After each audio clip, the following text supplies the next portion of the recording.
Hello children. In the previous recorded video, I have explained about what are the functions of roots, what are the modifications of roots, what are the functions of stem, leaf and their modifications. Now we will move further into the lesson. Can you tell me which is the attractive part in a plant? Yes, I think flower. So flower is the most attractive part in a plant. Okay.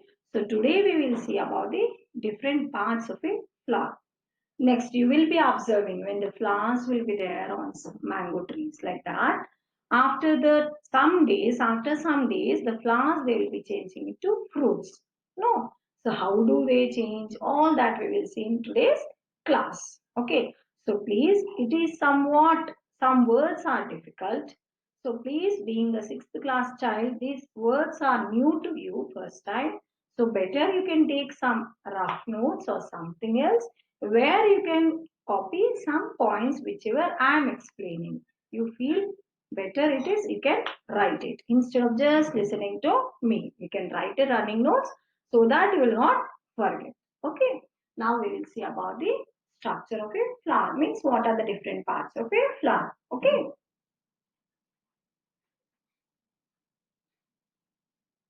Okay. So basically the flower, okay, it contains a cup-shaped structure. On that, we can easily draw the petals. Okay.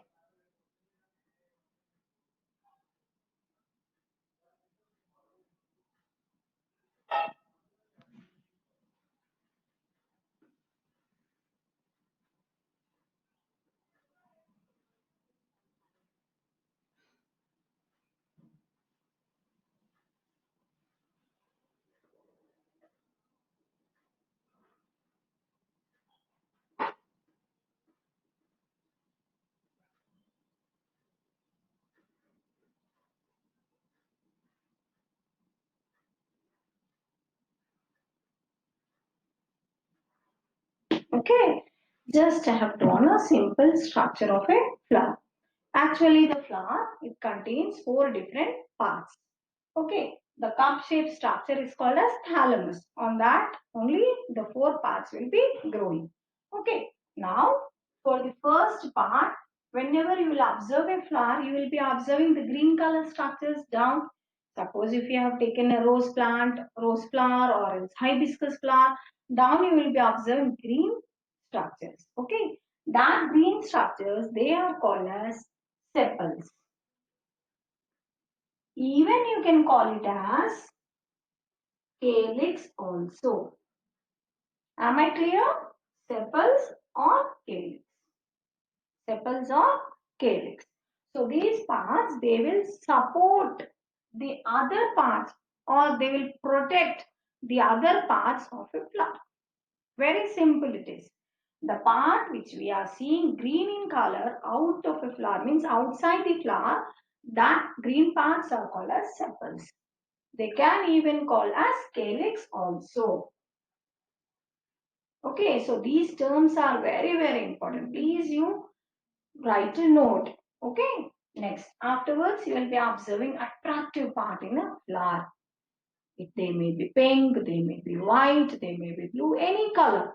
Okay, so the part which are in colorful second part of a flower, they are called as petals. Next, definitely it is also having other name like sepals they have calyx. Like that, petals can also be called as corolla. Corolla. Okay, now next part we will see. Next comes your very important reproductive parts. Okay, so third part we will go for male reproductive organ. What is that male reproductive organ? It is also called as androecium.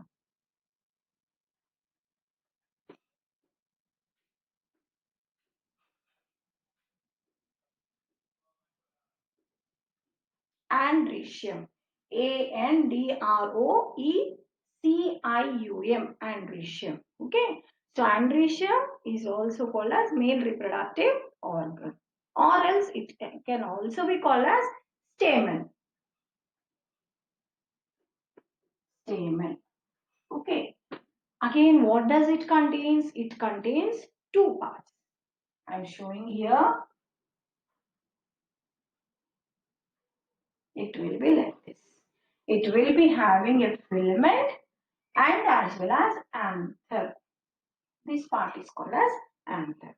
So what the anther will be doing means anther will be releasing male gametes. That male gametes are called as pollen grains. Okay. So how will be the pollen grains means dot-like structures, dust-like structures, very small, tiny structures. Okay. That structures are called as pollen grains. Pollen grains are male gametes. Male gametes. Okay. Now we will go for the fourth part. So the fourth part of a flower is called as gynoecium. It is also called as female reproductive part, or else it can also be called as pistil. Okay, this gynoecium. Okay, gynoecium can also be called as pistil. Okay, so then what does it contains? It contains mainly three parts. Okay, so where I should draw? I'll draw it here. Okay, it will be like this. Okay, so down round bulbous structure is called as ovary. This part is called as style and the hooded like structure is called as stigma. Okay, so this is a female reproductive organ or reproductive part of a flower. Okay, so once I want to recap all these parts of a flower so that you can copy in your running notes or else rough book, you can do it. Okay, so the flower contains four parts. Okay, first part is sepals. Sepals can also be called as scales. And what does it do? It protects the inner parts of a flower. Second part is the part of the flower which is attractive. It's called as petal. So petals can also be called as corolla. Okay. Then third part we will come for reproductive parts. Okay, so what is that male reproductive part? Andrecium. Andrecium is a male reproductive organ.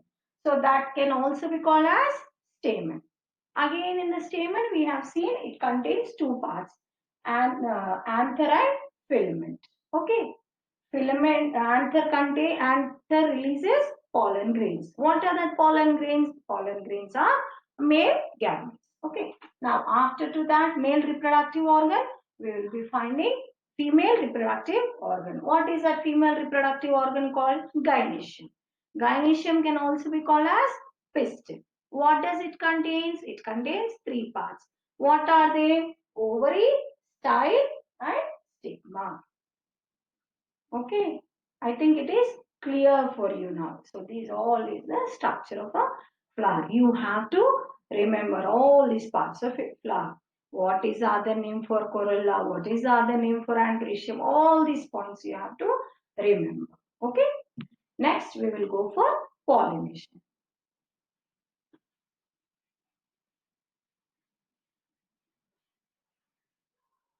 Next, how this flower will be turning into fruit, that we will see. Okay. So first, just now I have told that anther they will be releasing male gametes. That male gametes are called as pollen grains.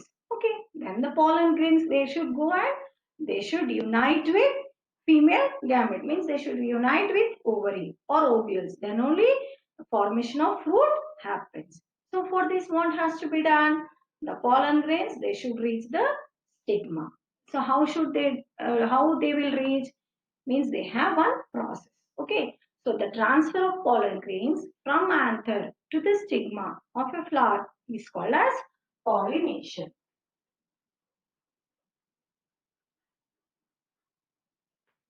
Is called as pollination. Okay, so the transfer of pollen grains from anther to the stigma of a flower is called as pollination. Okay, so this pollination, they may be self-pollination or they may be cross-pollination.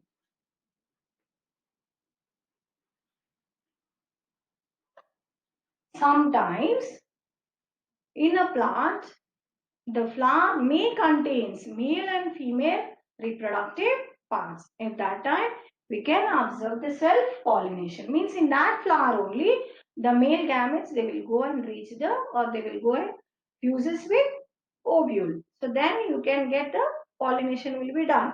Sometimes in some flowers or in some plants, you will be observing only one reproductive part. At that time, definitely the pollen grains, they should go and reach the stigma of the another flower of the another plant. So such kind of pollination is called as cross pollination. So what is the main work of the pollination means the transfer of pollen grains from anther to stigma so that fusion takes place. So the fusion of male and female gametes is called as fertilization.